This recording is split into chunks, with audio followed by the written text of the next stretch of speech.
Graças e paz, irmãos. Queridos, vamos abrir as nossas Bíblias no livro dos Salmos e façamos a leitura do Salmo de número 69. Livro dos Salmos, Salmo de número 69. Diz assim a palavra do Senhor. Ao mestre de canto, segundo a melodia, os lírios de Davi. Salva-me, ó Deus, porque as águas me sobem até a alma.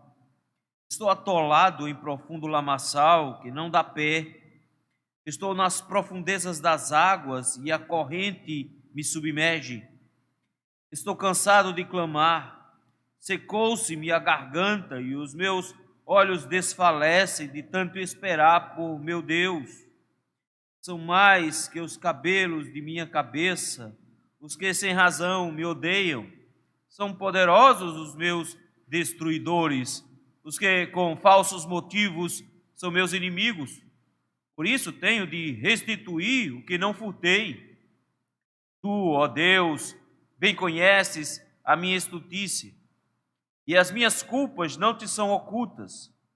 Não sejam envergonhados por minha causa os que esperam em ti, ó Senhor Deus dos exércitos, nem por minha causa sofram vexames os que te buscam, ó Deus de Israel, pois tenho suportado afrontas por amor de ti, e o rosto se me encobre de vexame. Tornei-me estranho a meus irmãos e desconhecido aos filhos de minha mãe, pois o zelo da tua casa me consumiu, e as injúrias dos que te ultrajam caem sobre mim. Chorei, em jejum está a minha alma, e isso mesmo se me tornou em afrontas. Pus um pano de saco por veste, e me tornei objeto de escárnio para eles. Tagarelam sobre mim os que à porta se assentam, sou motivo para cantigas de beberrões. A mim, porém, Senhor, faço a ti, em tempo favorável, a minha oração. Responde-me, ó Deus, pela riqueza de tua graça, pela tua fidelidade em socorrer. Livra-me do tremendal, para que não me afunde. Seja eu salvo dos que me odeiam e das profundezas das águas. Não me arraste a corrente das águas, nem me trague a voragem, nem se feche sobre mim a boca do poço. Responde-me, Senhor, pois compassiva é a tua graça. Volta-te para mim segundo a riqueza das tuas misericórdias. Não escondas o rosto do teu servo, pois estou atribulado. Responde-me depressa. Aproxima-te de minha alma e redime-a. Resgata-me por causa dos meus inimigos. Conhece a minha afronta, a minha vergonha e o meu vexame. Todos os meus adversários estão à tua vista. O opróbrio partiu-me o coração e desfaleci. Esperei por piedade, mas debalde por consoladores e não o achei. Por alimento me deram fel, e a minha sede me deram a beber vinagre. Sua mesa tornasse diante deles um laço, e a prosperidade armadilha. Obscurecelham-se-lhe os olhos para que não vejam, e faze que sempre lhes vacile os dorsos. Derrama sobre eles a tua indignação, e que o ardor da tua ira os alcance.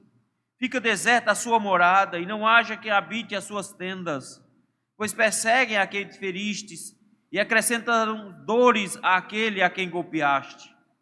Soma-lhes iniquidade e iniquidade, e não gozem da tua absolvição. Sejam riscados do livro dos vivos, e não tenham registro com os justos.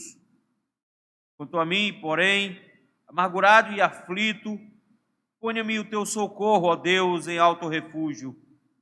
Louvarei com cânticos o nome de Deus, exaltá-lo-ei com ações de graças. Seja isso muito mais agradável ao Senhor do que um boi ou um novilho com chifres e unhas. Vejam isso os aflitos e se alegrem.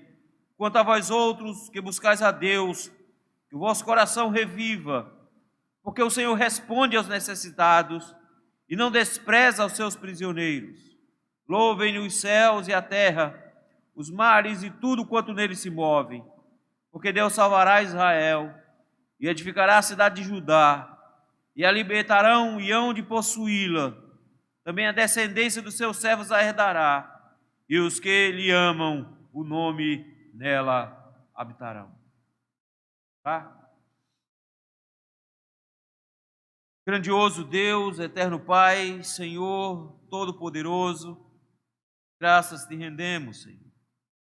Bendizemos, meu Pai, porque reconhecemos a convocação do Senhor para estarmos na tua casa te adorando. Nós te louvamos, Senhor, porque reconhecemos que ninguém é digno do amor que nós devemos dedicar, ninguém é digno do louvor que nós devemos prestar além do Senhor. Só o Senhor merece a nossa atenção, só o Senhor merece o nosso amor. Senhor, nós queremos nesse instante te pedir graça, misericórdia e perdão, Senhor, a todos nós. Nós que por negligência abandonamos a tua casa, Senhor. Perdoa, meu Pai, aqueles que em condições de te adorar preferiram o seu conforto. Perdoa, Senhor, aqueles cujo coração abandona os teus caminhos e se entrega aos prazeres. Perdoa, Senhor, a nós que estamos aqui. E negligentes em nosso viver, andamos, meu Pai, distante da tua vontade. E nesse momento, Pai, que temos a tua palavra aberta, nós te pedimos misericórdia. Perdão, Senhor, porque nós muitas vezes somos resistentes a entendê-la e a acatá-la. Por isso, Senhor, abre os nossos olhos para que possamos vê-la, quebra o nosso coração para que possamos acatá-la. Ajuda-nos nessa manhã, Senhor, fala conosco. Precisamos ouvir a sua voz. Ajuda-nos, ó meu Deus, e nos consola em meio às nossas tristezas. É no nome de Cristo Jesus que nós te rogamos. Amém. Pare de sofrer tem sido uma propaganda muito comum nas igrejas evangélicas. Muito comum você ouvir as pessoas dizendo: venha para Cristo e você vai parar de sofrer. Na verdade, meus irmãos, nada mais enganoso do que isso. O que a Escritura nos promete não é o cessar os sofrimentos aqui. O que a Escritura nos promete é companhia eterna do Senhor enquanto sofremos. Na verdade, meus irmãos, ao nos entregarmos a Cristo e andarmos nos seus caminhos, os sofrimentos se tornam ainda mais marcantes, ainda mais pesados, ainda mais difíceis. Nós sofremos porque o nosso próprio coração é mau. Nosso próprio coração nos traz sofrimentos diante do fato daquilo que nós gostaríamos de ser e não somos. Os nossos pecados machucam o nosso próprio coração, de maneira que aquilo que nós gostaríamos de fazer não fazemos. Isso nos traz angústia e sofrimento. Nós somos angustiados pelas provações pelas quais passamos.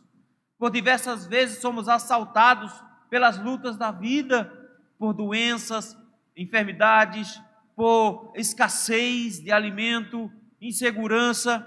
Mas não só isso. Nós sofremos porque o mundo nos odeia e ele quer nos destruir. Ele quer acabar com a igreja do Senhor. Eles querem nos calar e nos oprimir. É isso que eles desejam. Queridos, o fim dos sofrimentos nos está marcado para o dia em que Cristo voltar. Mas enquanto nós estivermos aqui nessa vida, os sofrimentos farão parte da nossa existência. Mas a grande questão que nós precisamos nos levantar agora não é que se sofremos ou não, porque os sofrimentos nos são latentes, mas é como nós encaramos esses sofrimentos. Como é que nós reagimos aos sofrimentos? Porque os sofrimentos vão vir, as angústias vão chegar, mas a forma como nós reagimos a ele é que faz a diferença. O texto que nós acabamos de ler nos mostra um salmista em sofrimento. O texto é escrito por Davi, meus irmãos, não temos a noção correta de em que momento ele foi escrito, mas o que nós sabemos é que ele está passando por um momento muito difícil. O texto nos mostra um homem que está sendo engolido por água, se afundando no lamaçal, um homem que está chorando tanto que está rouco, um homem que procura quem o console e não há ninguém que faça isso, um homem que está desfalecendo diante dos seus sofrimentos. Davi aqui expressa o coração de alguém que está profundamente angustiado. Esse é um dos maiores salmos da Bíblia e também um dos salmos mais citados em todo o Novo Testamento. Ele só vai perder para o Salmo 22 e Salmo 110. Esse salmo, meus irmãos, por conta disso, é um salmo claramente messiânico. Em vários momentos nós temos referências nessas citações ao próprio Senhor Jesus Cristo, que nos mostra que de alguma forma o salmista nos mostra aquilo que também passou o Senhor Jesus. Mas esse salmo também contém outros estilos, outras formas literárias. Primeiramente, esse salmo é um salmo imprecatório. Se vocês prestarem atenção, a partir do versículo 19 até o versículo número 28, ele clama ao Senhor que o Senhor dê o pago, que o Senhor retribua a injustiça pela qual ele está passando. Esse salmo também é um salmo de convite a louvor e adoração. É assim que ele termina esse salmo: louvarei com cânticos o nome de Deus. Mas tem uma coisa muito interessante nesse salmo. Esse salmo, Salmo 69, o 70 e o 71, são salmos de lamento. São salmos onde a tristeza é expressada. Mas nós precisamos distinguir, meus irmãos, entre um salmo de lamento e um salmo de murmuração. O salmo de murmuração é muitas vezes aquele que nós ouvimos dos crentes lá do deserto. Eles reclamam o tempo todo de Deus, da forma como Deus faz as coisas com eles. Isso é muito comum a gente achar que essa é uma forma correta de se atentar a Deus, de reclamar de Deus, da forma como Deus conduz as coisas. Mas não, diante do sofrimento, o que o salmista faz é reclamar para Deus. Isso é um lamento. Um lamento é alguém que está profundamente machucado, alguém que está doente, alguém que está sofrendo angústias terríveis, mas que apresenta essas angústias e sofrimentos a Deus, pedindo o consolo ao Senhor. Por isso esse salmo, nós vamos dividi-lo em 3 blocos. O primeiro bloco, do versículo 1 ao versículo 18, é um lamento diante do Senhor. Do versículo 19 ao versículo 28, nós vamos chamar de uma queixa diante do Senhor, nós veremos o mês que vem. E por último, um louvor diante do Senhor, do versículo 29 ao 36, que nós veremos no outro mês. Davi então queixa-se aqui, meus irmãos, ele reclama, ele chora, ele está angustiado diante dos seus problemas, ele mostra todo o seu sofrimento em palavras, e aqui, nesse salmo de lamento, ele vai juntar as suas palavras à própria vida de Cristo mais à frente. De forma que quando nós olhamos para esses salmos, nós encontramos um lamento de alguém que viveu um momento difícil, mas nós encontramos também um lamento da vida do próprio Cristo, e é na vida de Cristo que nós encontramos um lamento para nós também. Nesse salmo, então, nós encontramos um lamento diante do Senhor. E é isso que eu gostaria de ver com os irmãos hoje. Um lamento diante do Senhor. Temos 4 motivos de lamento que o salmista apresenta diante do Senhor, que também são nossos lamentos. Em primeiro lugar, versículos de 1 a 4. Nós lamentamos porque às vezes os sofrimentos nos parecem impossível de serem suportados. Versículo 1. Olha como é que ele começa aí. Salva-me, ó Deus. A primeira expressão dele é de alguém que não tem a menor condição de sair dessa situação em que ele se encontra. Essa condição em que ele se encontra o deixou completamente sem saída, a ponto que ele sabe que não consegue se livrar dessa situação sozinho. Ele precisa de alguém o amparando. Isso é muito difícil de ver hoje em dia, porque as pessoas acham, de repente, que elas podem de tudo, elas conseguem, elas têm força em si. O que o salmista nos mostra logo de cara é que existem situações na vida onde você vai olhar para os lados e não vê nenhuma saída, onde não existe nenhuma forma de saída a não ser que o Senhor te salve, a não ser que o Senhor te resgate.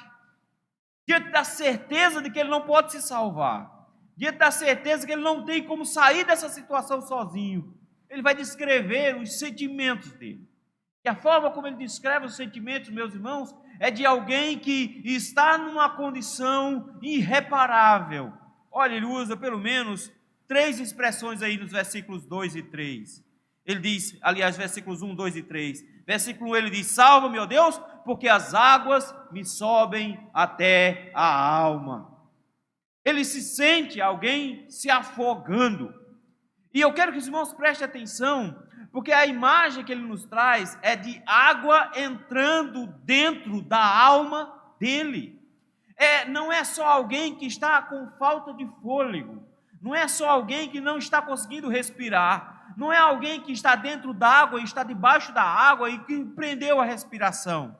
É alguém que já perdeu a capacidade de respirar, de guardar o ar dentro dos pulmões e já está engolindo água. Essa é a imagem de alguém que já está respirando a água, ele já está se afogando, a água já entrou em seu coração. É essa a imagem aqui.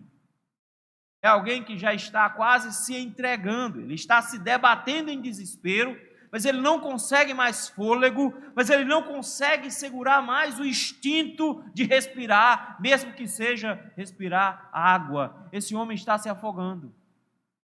Ele chega agora e diz: Senhor, eu não tenho pé, eu não tenho onde colocar os pés, porque a minha situação agora é de afogamento. Olha só, a segunda imagem que ele usa no versículo 2, ele diz: eu estou atolado num profundo lamaçal. Eu não sei se você já entrou no lamaçal, não sei se você já deu uma passeada no mangue. Se você já andou no mangue, você sabe exatamente do que o salmista está falando. O mangue é um lugar extremamente perigoso. A gente acha que é bobagem, mas não é não. O mangue, ele tem uma lama muito espessa. E essa lama muito espessa, quando você pisa, ele expulsa o ar que estava ao redor e ela se torna cria um vácuo lá dentro que para você tirar o pé daquele buraco é difícil. Então, logo de cara, eu vou logo te avisando, se você for para o mangue, tira a sandália, porque você vai perder na primeira pisada. A sandália não volta mais. Ela vai ficar lá dentro. Mas dependendo da profundidade, a coisa vai ficando pior. Porque à medida que você vai pisando, se você pisar no lugar errado, você pode encontrar uma região onde a lama é mais profunda. Se você chegar com a lama até o joelho, você vai ter muita dificuldade para andar. Você vai ter que levantar sempre o pé à altura do joelho para conseguir dar um passo. Se a lama chegar na metade da tua coxa, você já não anda mais. Ele aqui está dizendo: a lama já chegou na minha cintura. É fundo demais a lama. Ele diz: eu estou atolado no lamaçal. E quando a lama desse lamaçal chega na cintura, não é possível mais sair de lá sem que alguém jogue alguma coisa para você se agarrar. Não é possível sair desse lugar porque você não tem onde se apoiar. Quando você coloca as mãos, você também afunda. Se você tentar se deitar, você afunda. Você não tem suporte, você está afundando o tempo inteiro. Ele diz: Senhor, é essa a minha situação, eu estou com água até a cabeça, já começou a entrar água dentro de mim, eu estou atolado, eu não consigo sair desse lamaçal. Olha a última expressão que ele usa. Ele diz: eu estou nas profundezas das águas. Ele já disse isso, pastor? Já. Mas olha a última expressão. E a corrente me submerge. Diz: eu estou num redemoinho. Não é só uma questão de estar dentro d'água, ele diz: eu estou numa correnteza. E quem já foi pego por uma correnteza, ou uma correnteza de rio, ou uma correnteza de mar, sabe o desespero que é. E não adianta você tentar nadar contra ela, ela vai te arrastar. Não tem jeito. Às vezes a gente acha que não, a gente consegue. A água está só no joelho, a gente consegue. Depende do rio, meu filho. Depende da altura do mar. Você pode ser arrastado. E se uma vez arrastado, não tem como sair dali não. E o que o redemoinho faz é puxar você sempre para baixo. E você vai tentar sair, ele vai continuar puxando você para baixo. Não tem como sair. Ele diz: é essa a minha situação. Eu estou em pleno desespero, porque eu estou me afogando, atolado, e eu estou numa correnteza, eu não consigo sair. Sabe o que é mais triste nessa angústia que o salmista está passando? é que ele não consegue encontrar quem o salve. Se a pessoa está numa enrascada como essa, ou atolado, ou dentro de uma correnteza, a primeira tentativa dele é sair sozinho. Ele tenta. Ele vai tentar um pouco, quando ele já vê que já está cansado e já está engolindo água, já está difícil, ele grita, ele pede ajuda. Geralmente é difícil pedir ajuda nessas condições, mas ele grita por ajuda. Mas olha só a situação dele. Ele está gritando, mas ninguém está ouvindo. Versículo de número 4. Aliás, versículo número 3. Eu estou cansado de clamar. Ele já gritou tanto, versículo número 3, que a garganta dele secou. Ele como se tivesse ficado rouco. Já perdeu a voz. Tanto clamar. E os meus olhos já se cansaram, olhando para o lugar de onde pode ser que venha algum socorro. Meus olhos já se cansaram, desfalecem, tanto esperar por meu Deus. Queridos, o que mais torna angustiante esse momento é que o sofrimento do salmista, ele é profundo, ele é grande, ele está em angústia plena, e ele clama, e ele chama, e ele pede, e ele não encontra quem o salve. Ele está numa situação onde o Senhor não atende o clamor dele, ele não está clamando uma vez ou outra, mas nota a intensidade, ele está gritando por socorro, ele já perdeu a voz de tanto gritar por socorro, e ele não consegue sair disso. A pergunta que a gente faz é, o que levou o salmista a entrar numa situação como essa? O que levou o salmista a estar numa condição dessa? Foi a perseguição, versículo número 4. O texto nos diz que ele tem inimigos. Versículo 4 diz, são mais que os cabelos de minha cabeça, os que sem razão me odeiam.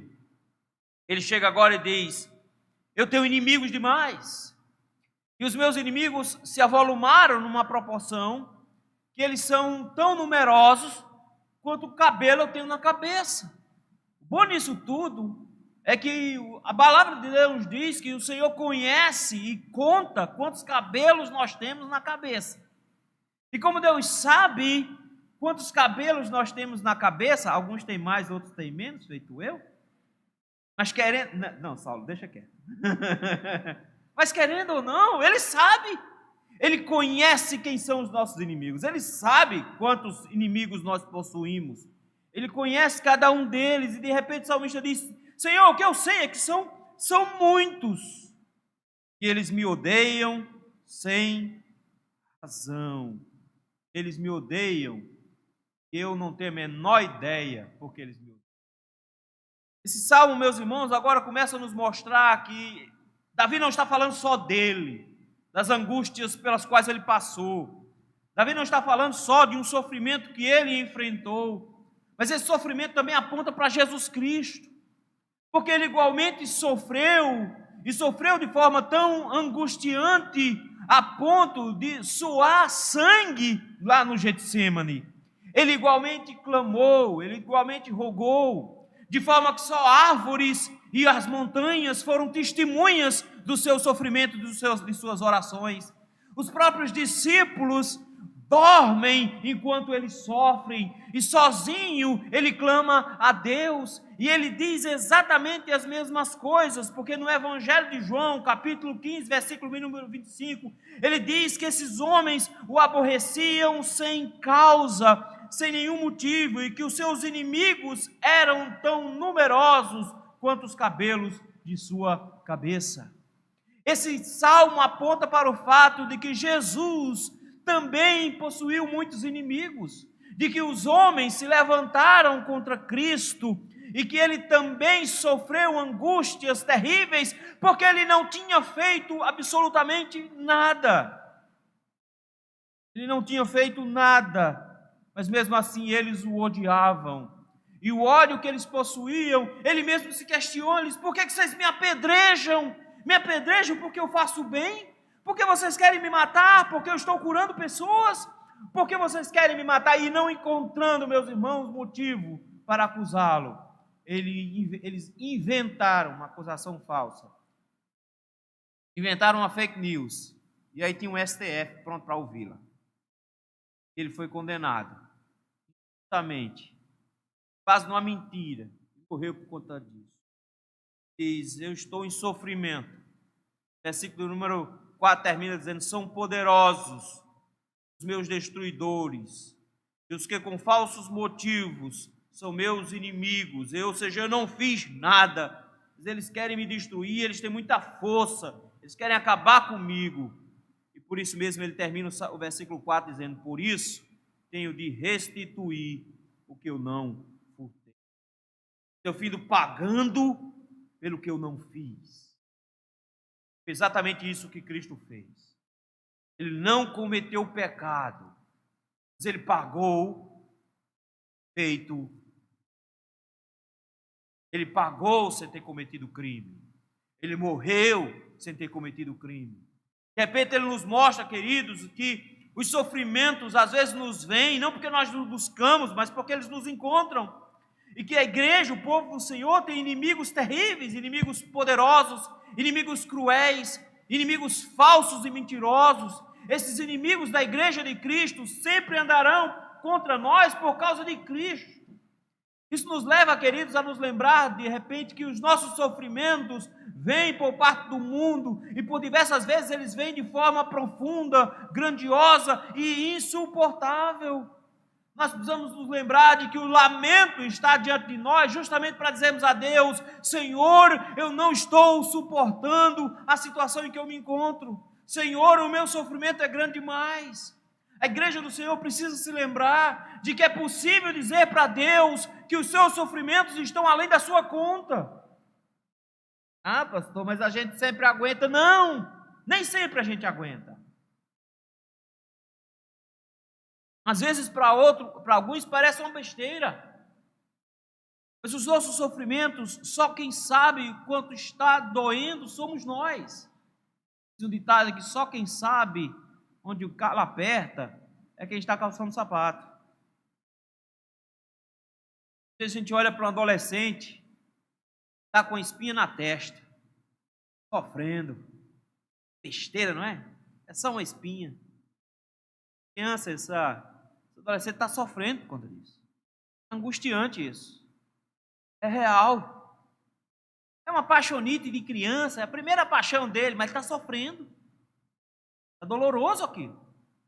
O Senhor nos lembra, queridos, que não importa o tamanho do sofrimento, não importa como é que eu possa encarar o seu sofrimento, o Senhor está sempre disposto a nos ouvir a oração de lamento.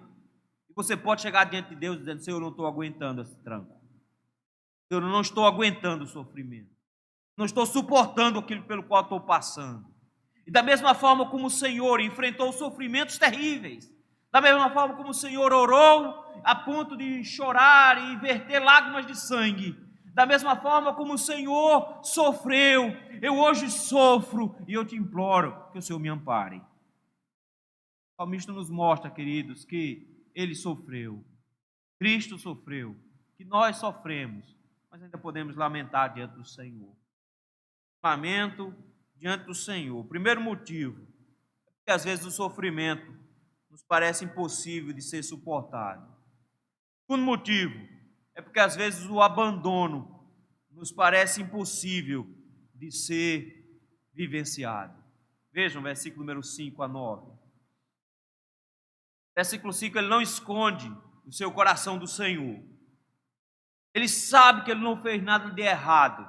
Ele sabe que ele não pecou para encontrar aquele sofrimento dos inimigos que o odeiam sem causa. Mas diante de Deus, ele sabe que Deus enxerga todas as coisas. Por isso, versículo 5, ele diz, tu, ó Deus, bem conheces a minha estutícia. Insolência moral, é isso que ele está dizendo. O Senhor conhece a minha índole. O Senhor sabe que eu não sou flor que se cheire. Se bem que a ideia por trás aqui é de pecados que são praticados em descuido, não de forma deliberada. Ele diz, o Senhor sabe que às vezes eu faço besteira. O Senhor sabe que às vezes eu peco. E esse pecado me atormenta. Diz, o Senhor conhece a minha culpa. A minha culpa não te é oculta. Isso aqui é importante, queridos, porque quando nós sabemos que Deus enxerga tudo, não é difícil confessar para alguém que já sabe o que aconteceu. Não é difícil confessar para alguém que já viu o que a gente estava fazendo. O que Ele espera aqui é justamente isso, a nossa atitude. Chegamos para Deus e o Senhor sabe que eu faço besteira. O Senhor sabe, o Senhor vê. O Senhor não, nenhuma das coisas que eu faço está escondida do Senhor. O Senhor contempla o que eu faço. Mas Ele aqui tem uma preocupação maior. A preocupação dele, meus irmãos, não é somente o fato de que ele peca contra Deus, mas é os efeitos que os seus pecados podem trazer para o povo de Deus. É uma preocupação justa. Diante de uma geração que é completamente egoísta, egocentrada, de uma geração que só pensa em si, o salmista nos mostra que a preocupação dele estava com o povo de Deus. No versículo número 6, ele usa um texto-chave para muitos pastores. Esse é o meu versículo. O versículo que eu guardei para mim. Lá no seminário, o reverendo Francisco Leonato instituiu o chamado Versículos Obadias. Eram versículos que a gente deveria guardar para levar para a vida. E dentre esses a gente escolhia um. Esse aqui é o meu. E a oração dele é: Senhor, que eu não seja motivo de vergonha e de escândalo para ninguém. Que a minha vida, mesmo em pecado e mesmo sabendo que o Senhor conhece o que está no meu coração, ele diz: Senhor, eu te peço que não sejam envergonhados por minha causa os que esperam em ti. Senhor, eu não quero que os meus irmãos que esperam no Senhor, olhem para mim e me vejam nessa condição e achem que o Senhor não responde ninguém. Senhor, eu não quero que eles olhem para mim e se escandalizem. Olha o final do versículo 6, ele diz: Senhor dos exércitos, que eles não sofram vexame por minha causa. Senhor, que as pessoas não usem a minha situação como uma forma de oprimir o meu povo, a tua igreja. Ele ora solicitando de que o Senhor proteja o seu povo enquanto esse servo de Deus sofre. Ele ora dizendo: Senhor, não deixe que o povo se desmanche. Cristo foi ferido, meus irmãos, e quando ele foi ferido, ele disse: ferirão um pastor, e as ovelhas se dispersarão. Ele olhou para os discípulos e disse que eles iriam passar por um momento difícil. Olhou para Pedro e disse: Satanás te pediu para te peneirar. Orei por você. Orei por você. O que ele pede para o Senhor é sustentar os discípulos. É isso que ele ora lá no Getsemane. Ele diz: Senhor, eu não peço por mim, mas eu peço por eles. São eles que o Senhor tem que sustentar. São eles que o Senhor tem que amparar. O salmista agora de repente nos lembra de que a grande preocupação dele, em meio aos seus sofrimentos, é que a igreja do Senhor não seja abalada por esse sofrimento. Ele está tão preocupado com isso. É porque os seus sofrimentos são motivo de chacota. Versículo número 7. Pois tenham suportado afrontas, tenham suportado xingamentos. Quero que você note a expressão aí. Ele tem suportado afrontas por amor de ti. Não tem suportado afrontas e xingamentos porque ele é um mau vizinho, porque ele é alguém ruim. O apóstolo Paulo nos adverte para o fato de que as pessoas não podem falar mal de nós com causa. Eles têm que falar mal de nós sem causa. O salmista chega agora e diz: mas eles me afrontam porque eu amo o Senhor. Eis, meus irmãos, o grande motivo pelo qual os inimigos de Davi se levantam, são poderosos e querem destruí-lo. É porque eles odeiam ao Senhor, e Davi é afrontado porque ama a Deus. É por causa da sua fidelidade ao Senhor que ele está sendo afrontado. E de repente ele nos lembra aqui que esse desamparo que ele está enfrentando, de não ter ninguém ao lado dele, faz com que isso seja perigoso para a igreja. Ele pede: Senhor, eu quero que eles sejam amparados, porque eles podem achar que por eu amar o Senhor e receber as afrontas, o Senhor não está nem aí para isso. Diz: eu sou motivo de afrontas, o rosto se me encobre de vexame, eu estou com vergonha. Sabe por quê? Versículo 8, olha o que é que ele diz: tornei-me estranho a quem? Deus. Quero que os queridos notem que de repente ele chega agora e diz: quem está me xingando, quem está me cobrindo de vexame, quem está me afrontando, são os meus irmãos. Eles se comportam aqui como se não me conhecessem. Eles me estranham. E porque eles me estranham, eles me abandonam. Olha o final do versículo 8. E desconhecido aos filhos de minha mãe. É um paralelismo, notaram? Eles acham que eu não sou ninguém. Eles me esqueceram. Eles me abandonaram. Meus irmãos, Jesus veio para os que era seu e os seus não o receberam. Seus próprios irmãos o abandonaram. Os irmãos de Jesus só se converteram depois da sua ressurreição. Ele foi abandonado pela sua própria família. Ele foi abandonado pelos judeus. Pelo contrário, eles resolveram matá-lo e se apropriaram de mãos de iníquos para fazer isso. Ele chega agora e diz: os meus sofrimentos são ainda maiores, porque agora eu estou experimentando o abandono daqueles que deveriam ser o meu amparo. Ele está em sofrimento profundo, tem inimigos contra ele, ele está preocupado com o povo de Deus, mas ele diz: mas ninguém está comigo. Pedro olha para Jesus de forma arrogante e diz: Senhor, não diga um negócio desse não. Para onde o Senhor for, eu vou. Não vou deixar o Senhor. E o que o Senhor diz para Pedro é: Pedro, hoje, antes que o galo cante, vai me negar 3 vezes. E eles seguiram a Jesus de longe. Pedro negou. E no dia seguinte, só tinham mulheres ao pé da cruz. Só tinham mulheres. Os homens corajosos o tinham abandonado. Ele estava sozinho. Ele estava sozinho. Poucos se arriscaram a chegar perto. Ele chega agora e diz: eu fui abandonado por todos. Por que ele foi abandonado? Versículo de número 9. De novo, queridos, nós temos uma citação dessa no Novo Testamento. Ele chega agora no versículo 9 e diz: pois o zelo da tua casa me consumiu. Eis aí o motivo dos inimigos do Senhor. Eis aí o motivo dos seus sofrimentos. Ele diz: eu estou sofrendo porque eu amo o Senhor. Ele já disse isso, versículo 7. Eu estou sofrendo porque eu tenho zelo pelo Senhor. Eu estou sendo devorado por esses homens porque eu tenho cuidado com Deus, porque eu estou sendo zeloso para com as coisas de Deus. Não precisa ir muito longe não, meus irmãos. Quer ser odiado dentro da IPB? Seja zeloso com a doutrina da IPB. Quer ser odiado por pastores dentro da IPB? Defenda um culto puro. Quer ser massacrado na internet? Defenda a necessidade do culto presencial. Não precisa de muita coisa, não. Você é imediatamente taxado de puritano. É um puritano, extremista.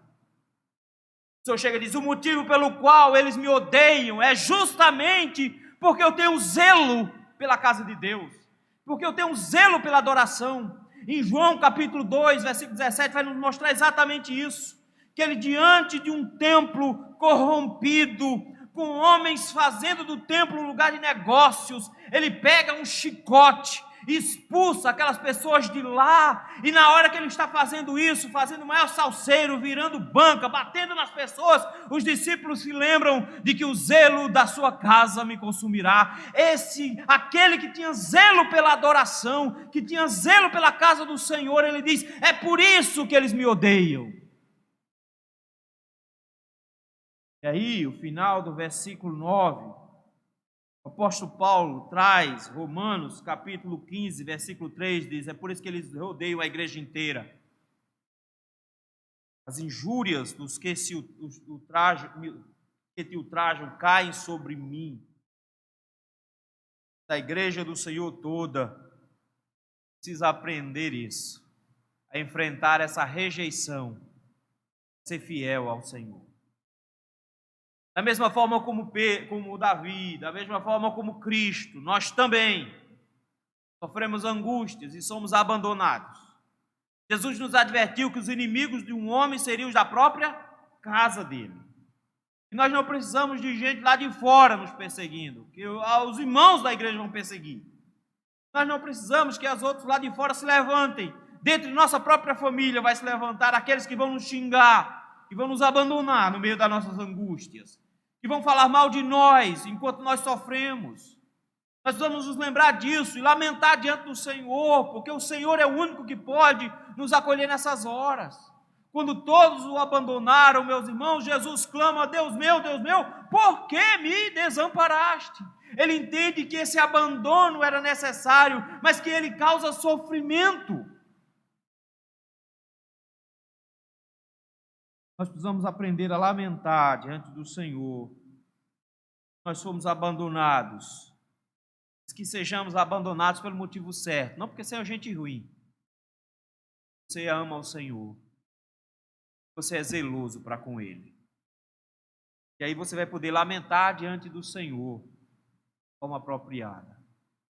Lamento diante do Senhor. O primeiro motivo é porque às vezes o sofrimento parece impossível de ser suportado. O segundo motivo é porque às vezes o abandono nos parece impossível de ser vivenciado. Em terceiro lugar, porque às vezes a afronta nos parece possível de ser aguentada.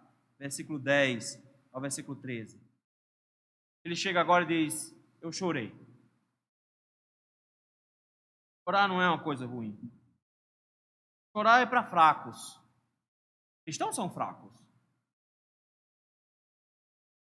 Deus é forte. Nós não. Agora eu quero que você note aqui uma coisa. Olha o que ele está fazendo. Ele está em angústia profunda, ele foi abandonado por todo mundo, mas ele insiste em orar. Ele insiste numa vida piedosa. Ele não abandona o Senhor, ele não perde a sua fé. Ele está extremamente angustiado, ele está se sentindo sozinho, mas ele não abandona a sua fé. Ele diz: eu chorei. Eu fui na internet, no Facebook, fiz um textão.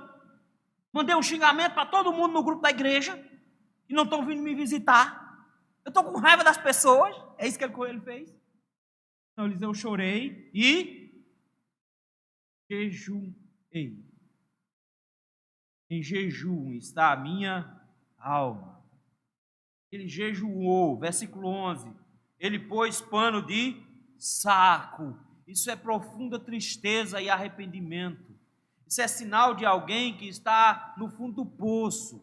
Ele trocava de roupa, colocava uma roupa ruim, feita de saco, para mostrar a sua humilhação. Colocava cinza na cabeça para mostrar que não estava numa festa, estava em sofrimento profundo. Mas, meus irmãos, quando nós estamos em meio a inimigos, até a piedade nos é motivo de afronta. O texto nos diz que ele jejuma e a sua alma está em jejum, mas olha o que os homens fazem quando vêm jejuando, e até o jejum, isso mesmo se me tornou em afronta. As pessoas se utilizavam agora da piedade dele para xingá-lo. Olha só que coisa terrível, como os inimigos do Senhor e da igreja do Senhor fazem. Eles xingam o povo de Deus por serem piedosos. Eles fazem jejum e enquanto eles jejuam, eles xingam e afrontam e fazem piada porque ele está jejuando. Ele está vestido de pano de saco porque ele tem diante do Senhor a sua humilhação e ele dizia: eu me tornei objeto de escárnio justamente porque eu estou humilhado diante de Deus. Não espere simpatia por parte dos inimigos do Senhor quando você estiver sofrendo. Não espere simpatia dos inimigos do Senhor quando você estiver buscando no Senhor a sua ajuda. Eles vão rir da sua cara, eles vão te xingar, eles vão brincar contigo, eles vão fazer chacota, vão fazer meme seu e vão jogar na internet. O texto nos diz que quando o povo de Deus se humilha na presença do Senhor, em oração, em jejum e em pano de saco, os homens se aproveitam para rir do povo de Deus. Para rir do povo de Deus. Olha o versículo número 12. O que eles fazem? tagarelam sobre mim, e à porta se assentam. Quem ficava na porta? Juízes, comerciantes. Pessoal, aproveita para se tornar a central de fofoca. E o que é que eles estão fazendo aqui? Rindo dele. O assunto da rua. Viu a desgraça de fulano? Tá jejuando. Juro que vai sair daquele buraco. A ação está difícil para ele, quase impossível. Eles xingam, e o motivo da fofoca da cidade é ele. Ele diz, eles estão fofocando a meu respeito. Tem coisa pior do que você saber que a boca miúda, as pessoas estão falando do seu sofrimento. E pelo que você está passando, eles estão falando a boca miúda, e os crentes têm um jeito muito piedoso de fofocar. Olha para o fulano, a vida dele está uma desgraça. Vamos orar para o cicrano, porque a vida dele está ruim. Já imaginou isso? Os crentes gostam de espalhar notícia ruim. A maneira de espalhar é dizer, pedindo para orar. Aí eu pergunto geralmente assim, pastor, ore para fulana que está passando por uma situação muito difícil. O marido dela está quase deixando ela. Se eu sabia, digo, não sabia não, minha irmã. Vamos começar agora. Ora aí, vá, faça uma oração. Minha frente. Acho que você está orando primeiro. Porque os crentes adoram espalhar fofoca, fingindo que é para orar. É isso que eles fazem. Mas não só isso. Olha aí, versículo número 12. Eu sou motivo de cantiga. Para quem? Bêbado. Chega agora e diz, a roda de cachaceiro, eles ficam falando de mim. Eu quero que os irmãos notem, queridos, que mesa de bar é o lugar onde se tira onda com a cara de todo mundo. Mesa de bar é o lugar preferido para se falar da vida de crente. É isso que ele mostra aqui, ele está dizendo, é isso que eles estão fazendo. Eles estão fazendo musiquinha, brincando comigo. O meu nome está lá na mesa do bar, aquele bando de cachaceiro está falando mal de mim, eles estão me xingando. De repente ele olha aqui para a situação e diz, Senhor, a afronta é grande demais. Minha moral está tão baixa que até bêbado está brincando com o meu nome. Todas as pessoas da cidade estão falando mal de mim. Eu estou sendo massacrado em todo canto. Todo mundo resolveu tirar um taco. Todo mundo resolveu que vai me maltratar. O que é que eu faço? Diz, o que eu faço é que eu tenho que orar.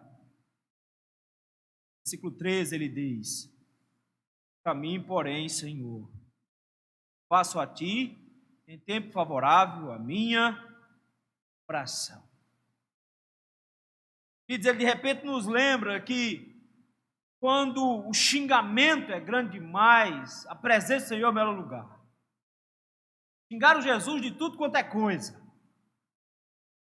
Olharam para Jesus, não tinha o que dizer com ele, ele só vive comendo e bebendo. Ele só vive de casa em casa comendo. Ele disse, o que é que vocês querem? Vem João, que não come nem bebe, vocês reclamam. Vem eu comendo e bebendo, vocês reclamam. O que vocês querem? Eles xingaram Jesus o tempo inteiro, eles chamaram Jesus de Beelzebul. Eles disseram que Jesus expulsava demônios pelo poder de Beelzebul. Eles xingavam Jesus o tempo inteiro e eles fizeram isso na cruz. Enquanto Jesus estava na cruz, eles fizeram chacota com o nome do Senhor. Eles fizeram chacota a ponto de, enquanto ele clamava em desespero, dizendo Eli, Eli, lama sabachthani, ele dizia, olha só, ele está clamando por Eli. Vai ver se Eli vem salvá-lo. Foi isso que eles fizeram. Eles falaram mal de Jesus até o último instante. Até um ladrão que estava morrendo do lado dele o xingou, dizendo, se tu és Jesus Cristo, é o Filho de Deus, desce daí, salva a ti e salva a gente. Ele foi xingado o tempo inteiro, como ovelha muda, perante seus tosqueadores. Ele não abriu a sua boca. Ao contrário, ele olha para aqueles que o xingam, para aqueles que brincam e rasgam a sua roupa, para aqueles que fazem um sorteio com a sua túnica, que colocam uma coroa de espinhos na sua cabeça, brincando que ele era o rei dos judeus. E olha, ele diz: Pai, perdoa, sabem o que fazem. Sabe por que para nós é tão difícil suportar a afronta? Sabe por que para nós é tão difícil suportar xingamento? É porque a gente se tem em alta conta. A gente se acha muito importante. A gente acha que xingarem a gente ou xingarem a mãe da gente é uma coisa aí que é intolerável. Não aguenta que xinguem a gente. Na verdade, Cristo suportou todas as afrontas e ele sim não merecia. Você e eu merecemos. Ele suportou e ele orou, intercedeu. Nós podemos lamentar diante do Senhor, dizendo: Senhor, eles estão me xingando, estão falando mal de mim, eles estão colocando na internet. Eu confio no Senhor, eu confio que o Senhor será favorável à minha oração. Responde-me, ó Deus, pela riqueza da sua graça, pela fidelidade em socorrer. Socorre, Senhor. Que nos leva, meus irmãos, o último lamento diante do Senhor, o último motivo de lamento diante do Senhor. Em primeiro lugar, nós vimos que um dos motivos é que, por vezes, o sofrimento parece impossível de ser suportado. Vimos que também o abandono nos parece impossível de ser vivenciado. Nós vimos que, às vezes, as afrontas nos parecem impossíveis de se aguentar. Em último lugar, por vezes, a salvação parece impossível de ser alcançada. Versículo 14, ele diz: Senhor, como demora isso? Ele clamou no versículo 13, dizendo: Senhor, responde-me pela riqueza da sua graça. Olha as expressões que ele usa: graça e fidelidade em socorrer-me. Eu confio completamente no Senhor, eu confio completamente em Ti. Mas ele recobra agora o versículo 1 de novo, versículo 1 e 2. Ele lembra que no versículo 1 e 2 ele diz: Senhor, estou me afogando. Versículo 2 ele diz: Senhor, eu estou atolado, as correntes estão me submergindo. Senhor, eu tenho inimigo demais. Versículo 4. A situação dele não mudou. Ele continua na mesma situação. E agora, versículo número 14, ele diz: Senhor, eu não estou somente informando ao Senhor disso. Eu não estou só dizendo isso ao Senhor. Eu estou pedindo algo ao Senhor. O que é que ele está pedindo? Livra-me do tremendal. Ele não está dizendo: Senhor, olha aqui, eu estou atolado. Ele não está dizendo isso. Ele está dizendo: Senhor, eu já te disse no versículo 2 que eu estou atolado. Eu já te disse. Senhor, o que eu quero agora é que o Senhor me jogue uma corda. Eu quero que o Senhor arranje um galho aí por perto e estique esse galho para mim. Eu preciso que o Senhor me ajude. Eu não consigo sair desse buraco. Eu estou atolado e o Senhor é que pode me resgatar. Ele diz: Senhor, eu espero que o Senhor me acuda nessa hora. Ele diz: Senhor, eu estou afundando. Versículo de número 14. Eu estou afundando e eu preciso que o Senhor me livre para que eu não continue afundando. Que eu seja salvo dos que me odeiam. Queridos, ele está simplesmente olhando para os lados e dizendo: Senhor, eu preciso que o Senhor me ajude, me tire dessa situação. Olha como é que ele termina o versículo: que eu seja salvo das profundezas das águas. Está pedindo uma ajuda de um salva-vidas. Está lá embaixo já engoliu água. Está dizendo: Senhor, eu preciso que o Senhor me estenda a mão e me arraste daqui de baixo. Que o Senhor me tire das profundezas das águas. Senhor, eu não consigo sair desse redemoinho. Não me arraste a corrente das águas. Não me trague a voragem. Senhor, eu peço que o Senhor não permita que eu seja arrastado por isso. Queridos, isso aqui é o que é mais bonito nele. Porque ele sabe que a situação é difícil. E ele sabe que ela pode ficar pior, porque ele pode ser arrastado pela falta de fé. Ele pode desanimar. O maior perigo dos sofrimentos não são passar pelos sofrimentos, é você ser tragado pelos sofrimentos. O perigo do sofrimento, meu irmão, não é você passar por ele, é você sucumbir diante dele. Ele sabe que existe um perigo real dele perder a fé diante dos sofrimentos. Ele disse, Senhor, não é que o lamaçal seja ruim, ele diz, eu preciso é sair daqui. Senhor, não é que só questão de ser afogado, mas é porque eu preciso ser arrastado desse afogamento. Eu preciso que o Senhor me tire da corrente. Olha a outra expressão. Essa é nova. Não se feche sobre mim a boca do poço. Essa é nova. A boca do poço era um lugar onde as pessoas eram presas. Se você queria prender alguém, não existia cadeia em Israel, lembra? Tinha cadeia em Israel. O que é que fizeram com José? Jogaram no buraco. Jogaram no poço. Qual é o perigo de você ser jogado num poço? É taparem o poço. E se taparem o poço, você não vai ser ouvido. Se taparem o poço e te deixarem lá, você vai morrer à míngua lá dentro. E Senhor, não deixe que feche a boca do poço. Ou seja, Senhor, eu posso passar por sofrimento. Senhor, eu posso encarar o sofrimento. Mas eu não posso cair em desespero. Senhor, não permita que minha esperança me seja tirada.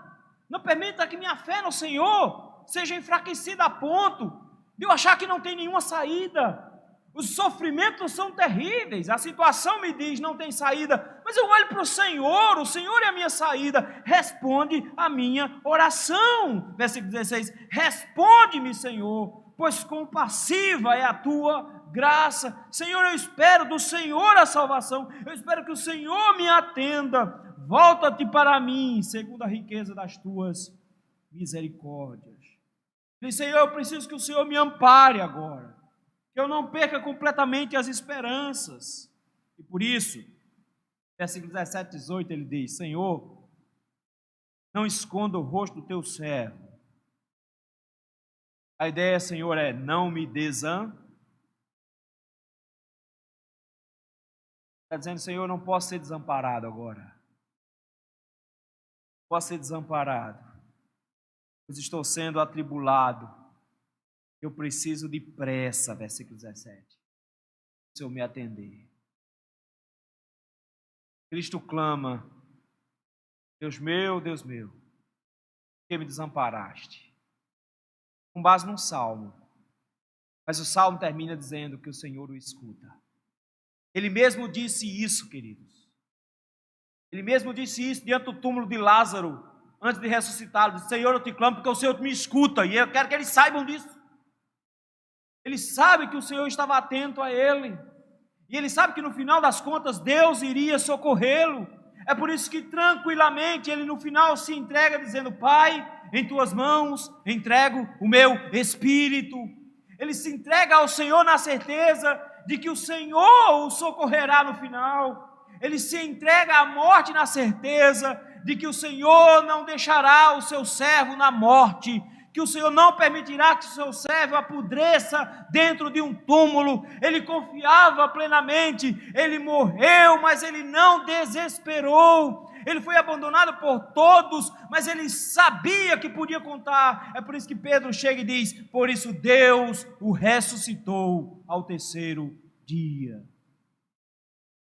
O salmista diz, Senhor, eu não posso perder a esperança. Por isso, Senhor, apressa em socorrer-me. Que é o que ele precisa. Versículo 18. Precisa de duas coisas aí. Ele diz assim, aproxima-te de minha alma e chega agora e diz, Senhor, se aproxime de mim, redima. Em seguida ele diz, resgata-me por causa dos meus inimigos. Interessante esses dois conceitos aqui que ele traz, porque isso aqui nos lembra, meus irmãos, duas palavras que são muito caras para nós. Primeiro, redenção. A ideia de redimir é que quando você tinha um problema insolúvel de finanças, por exemplo, você podia ter alguém que ia comprar a sua dívida na sua família. Esse redentor ia lá e te ajudava com essa conta. Ele podia comprar os seus bens e te ajudar nessas horas. Depois devolvia para você. Ou, lembra de Ruth? Boaz era aquele que iria tirar dela o opróbrio, a vergonha, ia dar um filho a Noemi. Boaz era o resgatador. Ele podia ser também aquele que ia vingar a morte. No caso da pessoa morrer, esse que ia redimir, iria vingar a morte da pessoa que foi morta. Mas não só isso. A palavra resgatar é comprar, me comprar. É para isso que Cristo morreu, meus irmãos. E é isso que nos dá esperança. Porque quando nós lamentamos diante do nosso sofrimento, das nossas angústias, o texto chega agora e diz: nós temos redenção, nós temos remissão. O Senhor nos comprou, Ele é aquele que vai pagar o preço para o nosso lugar. E Ele pagou o preço em nosso lugar, para que eu e você passássemos pelas angústias, pelas tribulações, e em meio aos nossos lamentos, nós não perdêssemos a esperança, porque Cristo nos resgatou do nosso pecado. É isso que o salmista termina dizendo: Senhor, não me permita perder a esperança, porque no final das contas, essa salvação pode até demorar, mas vou continuar esperando por ela. Cristo foi a salvação de Davi, Cristo é a nossa salvação, e o seu retorno será a nossa salvação final. Os sofrimentos podem vir pesados, mas nós nunca perdemos a esperança. Nós mantemos o nosso lamento, mas é um lamento com fé, na certeza de que o Senhor vai nos salvar no final. Que lições nós podemos tirar para nós hoje? Sofrimentos chegaram na nossa porta, de um jeito ou de outro. Ou sofrimento porque ficou doente, ou sofrimento porque está com medo de ficar doente. Ou sofrimento porque perdeu o emprego e está passando necessidade, ou porque está com medo de passar a necessidade. Sofrimento porque você está vendo uma perseguição se avizinhando, está com medo ou está com medo de enfrentá-la. O sofrimento está batendo a nossa porta. Não sei por que você está sofrendo. Pode estar sofrendo por causa de um filho, está te tirando juízo, está se enfiando por buracos, por lugares ruins, enfiado em droga, enfiado numa vida torta, caminhando a passos largos para o inferno. Pode estar sofrendo por causa do seu marido, porque anda na mesma condição que você e está te maltratando. Você pode estar sofrendo por causa da sua mulher, porque ela está maltratando você e está também se corrompendo no meio dessa vida. Você pode estar sofrendo por uma série de motivos. O que o Senhor te convida hoje é lamentar. Lamentar não é ruim. Lamentar é uma bênção do Senhor. Lamentar não é ficar se queixando de como as coisas estão. Lamentar é colocar diante do Senhor a nossa queixa. A gente precisa aprender a lamentar. A gente precisa colocar diante do Senhor os nossos sofrimentos, porque, queridos, muitas vezes os nossos sofrimentos são grandes demais para serem suportados. Eles vão rasgar o nosso coração, eles vão destraçalhar a nossa alma. E nós precisamos parar de achar que internet é lugar para colocar desabafo. É diante do Senhor que a gente tem que colocar. Nós temos que parar de reclamar dos nossos sofrimentos para as pessoas, parar de reclamar dos nossos sofrimentos de Deus, mas começar a reclamar dos nossos sofrimentos para Deus, dizer: Senhor, o meu sofrimento está grande. Porque as pessoas podem não achar que o seu sofrimento é importante, mas o Senhor vai valorizar cada um deles. Não importa qual seja o sofrimento pelo qual você está passando, não importa se o seu sofrimento para as pessoas seja uma bobagem, Deus vai considerar cada um deles, porque Cristo nos ama e Ele tem real interesse por nós. E se o seu sofrimento, meu irmão, está quase impossível de ser suportado, é hora de lamentar na presença de Deus. Vamos lamentar diante dele. Foi isso que Cristo fez. Lamentou diante de Deus. Ele disse: Senhor, está difícil de suportar. Se possível, passa de mim este cálice sem que eu beba. Faça-se a tua vontade no final. Mas ele chega e diz: eu exponho diante do Senhor o meu sofrimento. Eu lamento diante de Deus. Quando o sofrimento está difícil de suportar. Queridos, o mundo vai nos odiar. E vai nos abandonar, e até os nossos irmãos na fé vão nos negar. Quando nós somos fiéis e zelosos para com o trabalho do Senhor, quando nós somos comprometidos com Deus, eles vão simplesmente se levantar contra nós e nos abandonar, mas nós precisamos nos lamentar diante do Senhor, dizendo: Senhor, todos estão me abandonando, eu estou ficando sozinho, mas mesmo que todos me abandonem, mesmo que uma mãe se esqueça do seu filho que precisa ser amamentado, o Senhor, porém, jamais se esquecerá de mim. Nós precisamos aprender a lamentar diante do Senhor aqueles que nos abandonam, na certeza de que o Senhor estará conosco todos os dias da nossa vida, até o dia da consumação final. Ele não nos abandonará. Nós precisamos aprender a lamentar diante do Senhor quando nos xingarem, quando falarem mal de mim, quando a nossa própria piedade, quando a nossa própria vida espiritual for motivo de chacota, quando as pessoas aproveitarem para reclamar de nós e rirem da nossa cara, porque nosso joelho está calejado de tanto orar, quando as pessoas rirem de nós por causa da nossa cara inchada, porque passamos a noite chorando e orando na presença do Senhor, quando as pessoas rirem da nossa cara por causa da nossa piedade, nós precisamos aguentar firmes e orar, porque o abandono é difícil, ser abandonado é difícil, mas o Senhor não nos abandona, e no final das contas as afrontas que nós recebemos por amor ao Senhor não passarão em vão. Ele vai nos dar força para aguentar, vai nos dar força para suportar, porque Ele mesmo suportou todas as aflições, xingamentos. Eu preciso aprender a ficar calado na hora que me xingarem, ficar calado e não tentar me defender, mas lamentar diante do Senhor, dizendo: Senhor, olha o que estão falando de mim, que o Senhor me ajude. Por último, meus irmãos, preciso aprender, quando tudo ao meu redor me tira a esperança, o crente nunca desespera. Mas nós clamamos pela salvação do Senhor. E mesmo que a salvação dele pareça demorada, mesmo que demore em socorrer diante do nosso sofrimento, nós aprendemos que os nossos sofrimentos não durarão para sempre. Eles podem durar uma vida inteira, mas jamais durarão uma eternidade. O choro pode durar uma noite, a alegria, um amanhecer.